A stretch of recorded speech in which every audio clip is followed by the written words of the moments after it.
Hi, I'm Jojisilia and welcome to my channel. Today we're going to talk about a topic that most people don't talk about, solo traveling in life. Let's watch.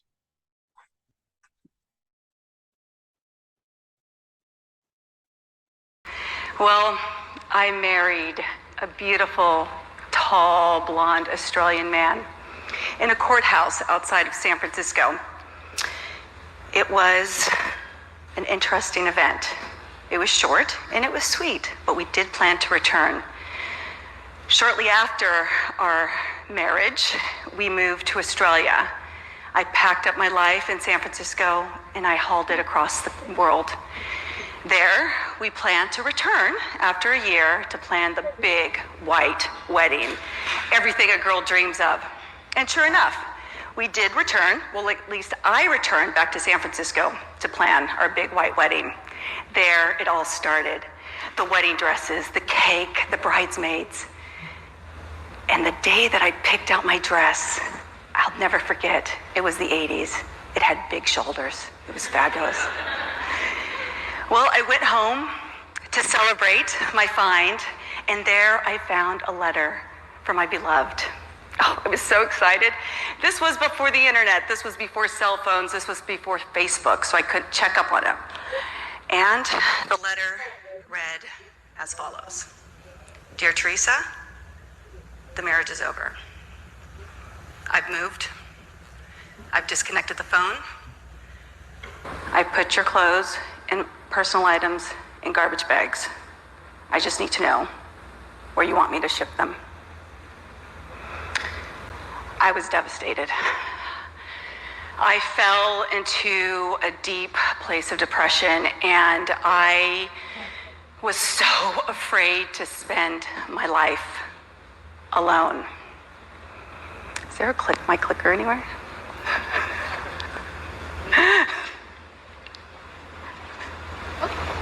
Thank you. There it is. I was alone. I'm alone up here too. Well, I started seeing a psychiatrist every week. As a matter of fact, I was seeing her on Mondays, Wednesdays, and Fridays. She would give me 2 Valiums, one for that Monday and the one for the Tuesday, and then one on Wednesday and Thursday. I was highly suicidal, and she was afraid I was going to hurt myself, so she thought that if she gave me the whole bottle of Valium, that there was a chance that I would overdose, and I have to say that she was probably correct. It was weeks into this treatment, and I wasn't getting any better. I lost over 15 pounds, and my hair was falling out. And I came to see her on that Friday at 2 p.m. as usual, and I was given the grim news by her that, Teresa, you're not getting any better. And I have requested that you start inpatient treatment next week in a lovely facility in the rolling hills of Martinez, California. She handed me a stack of admissions papers that were heavier than my broken heart, and I walked down that sterile hallway in that hospital, and I looked down. And try to figure, there we go. And it read, inpatient psychiatric services, provides 23 beds, 4 seclusion rooms, Mental and 3 restraint hospital. rooms. I walked out of that hospital and I looked up in the sky and I saw a flock of blackbirds dancing like I've never seen before. And that line from Ken Kesey's book came to me. One flew east and one flew west and one flew over the cuckoo's nest. And it was at that singular moment in my life that I said, there is no way that I'm going to let another person put me into a psychiatric ward. There has to be another way of doing this. So I took those admission papers, I threw them away, I got into my dad's old Volvo and drove back to my parents' house, and I called my girlfriend who had happened to be going to London the following week. I called her and I said, listen, is there any chance that I can, tag along on this trip? And she She was a little bit resistant because her sister set it up, and she agreed. So instead of flying over the cuckoo's nest, I flew east. I took the money that I saved for my wedding and I bought a ticket to London. Well, we got to the hostel that her sister had organized and it was completely booked out. So there was no place for me to stay. And I was like, alrighty, I'll figure this out. You know, hey, I was about to go to a psychiatric ward last week. What could be worse? So I grabbed my bags and walked out onto High Street, and something magical happened. Yes, I was alone, but I was alone in London. In John Bradshaw's book, Homecoming, he talks about one of the best ways to heal our broken child is to go back to that place of discovery, to that little toddlerhood where we look at things in a new light with new verve and new excitement. And I was there on High Street for the first time in a long time. I was alive. I was living in the now. And Eckhart Tolle talks about this now. And it's so rare that we actually go into this delicious place of the present because we are so busy worrying about our future and afraid and regretting the decisions that we made in our past that do we rarely step into this place where we are just happy. And I was there. So I went down to the underground, not knowing where to go, had my bags, and I picked another station. I picked Elephant Castle because it sounded magical. And I got down there onto the platform and it said, "Mind the Gap." And I started laughing because it reminded me of Dr. Wayne Dyer and his series on getting into the gap, making conscious contact with God. And he says that to create a conscious contact with God, with our higher power, is we have to create space. We have to create distance. We have to open up. We have to leave the monikers of dumped housewife, loser daughter, failing business partner. We got to leave those all at home and step out into something new and something adventurous. And I was doing that. I was creating space. And as Debussy says, it is the space between the notes that makes the music. So, how do you create your own music on your solo journey? Actually, there's 7 keys to it. Some are easier than others. The first is you have to be brave.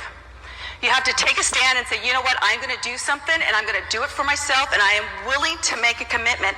And I'm not asking you to do an eat, pray, love adventure around the world for a year. Hey, I'd be happy to go to the movies by yourself. It can be something as simple as going to another city or going to a cafe. But if you want to do an adventure, go for it. But first step is to be brave and make the commitment that you are going to do that. The next is to be faithful. Faithful to and yourself. I talk about being faithful. I am talking to being faithful to somebody that we rarely are faithful to, and that's ourselves. Buddha says, world peace through individual happiness. You break that down, world peace through individual happiness. World so, peace the through first thing we got to do individual is figure out what happiness. makes us happy. And figure that out. Is it going to be a day in a park, reading a book? Is it going to be a trip to Paris to visit the museums? Is it going to be a weekend on a beach and getting your feet lapped by warm Caribbean water? It doesn't matter what it is because it's what you want. This is your itinerary. This is your chance to find your own space. So, after being faithful, be wise. The truth is, there are places in the world that don't like travelers. There are places in the world that are not safe for women.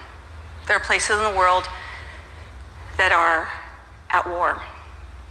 And before you go on any adventure, what you need to do is figure out if the place that you want to go is going to be safe and it's going to allow you that experience. Once you figure that out, you need to be liked, because when you travel alone, you got nobody to help you. And so I ask that you leave a few pieces of baggage at home. The first one is fear. In her book, in Louisa's Hay's book, You Can Heal Your Life, she talks about fear as being the biggest resistor that we have. It says, no, I can't do that. No, you're not allowed to. No, it's not going to happen. Fear. But what's so interesting is that when I researched the women in my network about what they were afraid of when they traveled by themselves, it wasn't scorpions or being taken by terrorists. It was dining alone. It was eating by themselves. The two words that came up were shame and embarrassment. Right. So please, leave those at home. Once you're light, you know, the universe has a way of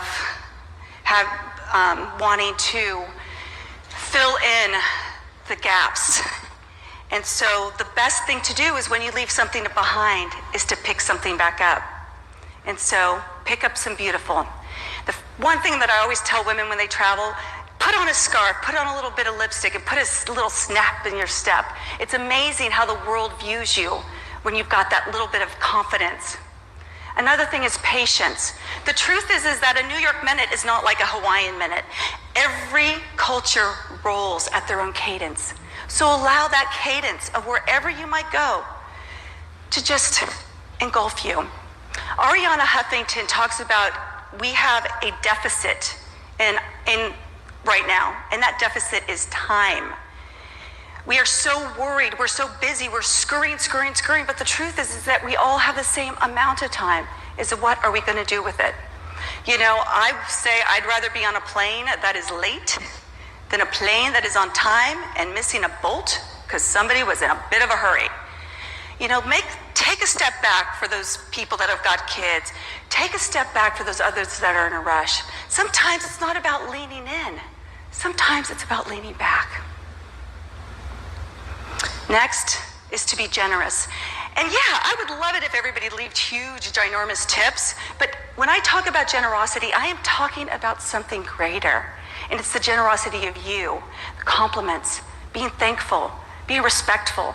The truth is that when you travel by yourself, you have an opportunity to learn about new cultures, about new experiences, and give back. Give a smile, give a compliment. How many times have you just had a really bad day and somebody says, man, your hair looks great. And you're like, wow, that just made my day.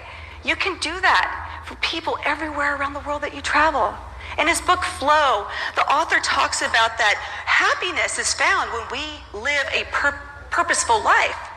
And we live our daily life having some kind of purpose. So make your purpose that when you travel to be generous. Generous with a kind word, generous with a smile. And finally, and the most important, is to be soulful.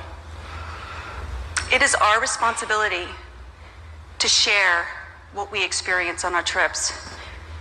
You know, we're not the same people when we dine with a family in Italy, or we see a beautiful child smiling in Germany, or when we walk the steps of Auschwitz, or we climb the pyramids of Giza. You're not the same person. You change, and you turn into something way more beautiful than you were before your departure. So all of those trinkets that you bring back, make those souvenirs.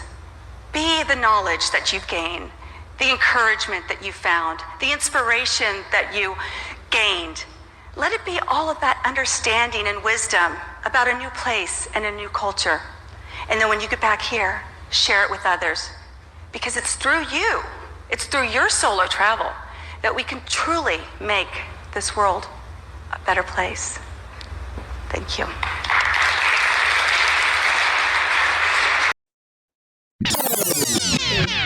Solo traveling is not for everyone, but if you find yourself alone because of your circumstance, treat it as an adventure. So I'll see you next week for another video. Bye-bye.